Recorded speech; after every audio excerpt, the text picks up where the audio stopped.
Info for patient. अस्सलामुअलैकुम, मेरा नाम डॉक्टर जमशेद रहीम है। मैं कंसल्टेंट यूरोलॉजिस्ट हूँ और मैं शाम में डॉक्टर्स हॉस्पिटल लाहौर में प्रैक्टिस करता हूँ।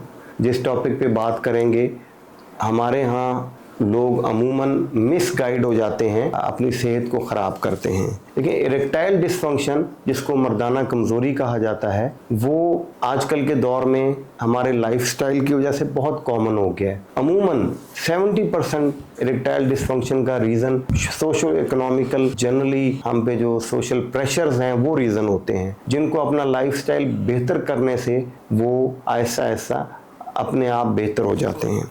उसके अलावा कुछ परसेंटेज को मेडिसिन्स की ज़रूरत होती है।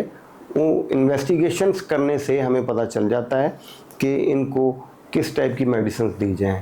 अमूमन मेडिसिन्स देने से मरीज़ बेहतर परफॉर्म करने लग जाता है, और कुछ परसेंटेज ऐसी होती है जिसको इन्वेस्टिगेट करने के बाद पता चलता है कि इन पे कोई ना कोई सर्जरी करनी पड़ती है, और सर्जरी करने के बाद वो एब्सोल्युटली नॉर्मल बिहेव करते हैं। जिस तरह के हमारे यहाँ अवेलेबल हैं कि पेनाइल इम्प्लांट्स मल्टीपल टाइप के अवेलेबल हैं, जिसमें मैलिएबल भी है और थ्री पीस इन्फ्लेटेबल भी पाकिस्तान में अवेलेबल हैं। इरेक्टाइल डिसफंक्शन या मर्दाना कमज़ोरी आजकल के दौर में कोई बीमारी ना रह पाएगी, और किसी को भी इस वजह से परेशान रहने की ज़रूरत नहीं पड़ेगी। शुक्रिया। अमूमी तौर पे लोग जिनको शुगर हो जाती है वो कहते हैं कि हमारा ये मर्दाना कमज़ोरी का मसला हो गया।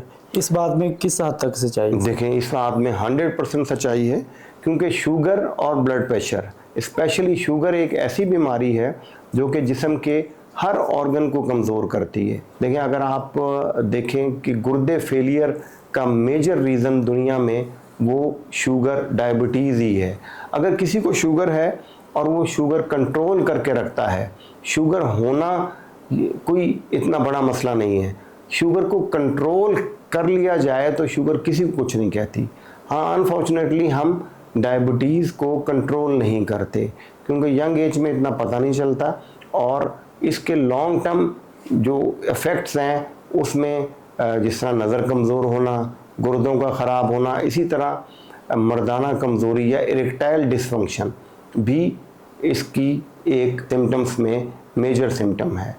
तो अगर किसी को शुगर की वजह से इरेक्टाइल डिसफंक्शन है तो उन्हें हम इन्वेस्टिगेट करके दवाइयाँ भी तजवीज़ कर देते हैं, और अमूमन 70% उन मेडिसिन्स को रिस्पॉन्ड करते हैं और वो नॉर्मल लाइफ गुजारते हैं।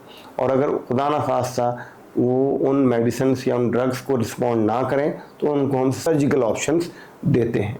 इन मरीज़ों के लिए किस किस्म की खुराक का आप मशवरा देते हैं? देखो, खुराक तो हर वो बंदा जो कि नॉर्मल है तो उनको हेल्दी डाइट्स लेनी चाहिए।